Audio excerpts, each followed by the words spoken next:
اور خبر ہے کہ پاکستان واپسی پر مسلم لیگ نون کے قائد سابق وزیر اعظم نواز شریف کے استقبال کی تیاریوں پر مشاورت کے لیے نون لیگ کا اجلاس آج ہوگا۔ لاہور میں مسلم لیگ نون کے ورکرز اجلاس سے سینئر نائب صدر اور چیف آرگنائزر مریم نواز خطاب کریں گی۔ اجلاس سابق رکن قومی اسمبلی ملک ریاض کے حلقے میں ہوگا۔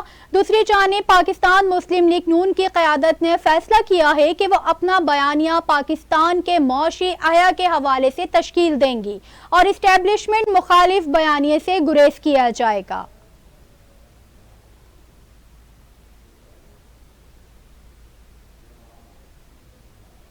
نیوز اسٹوڈیو سے فی الوقت اتنا ہی۔ اور خبر ہے کہ پاکستان واپسی پر مسلم لیگ نون کے قائد سابق وزیر اعظم نواز شریف کے استقبال کی تیاریوں پر مشاورت کے لیے نون لیگ کا اجلاس آج ہوگا۔ لاہور میں مسلم لیگ نون کے ورکرز اجلاس سے سینئر نائب صدر اور چیف آرگنائزر مریم نواز خطاب کریں گی۔ اجلاس سابق رکن قومی اسمبلی ملک ریاض کے حلقے میں ہوگا۔ دوسری جانب پاکستان مسلم لیگ نون کی قیادت نے فیصلہ کیا ہے کہ وہ اپنا بیانیہ پاکستان کے معاشی احیا کے حوالے سے تشکیل دیں گی اور اسٹیبلشمنٹ مخالف بیانیے سے گریز کیا جائے گا۔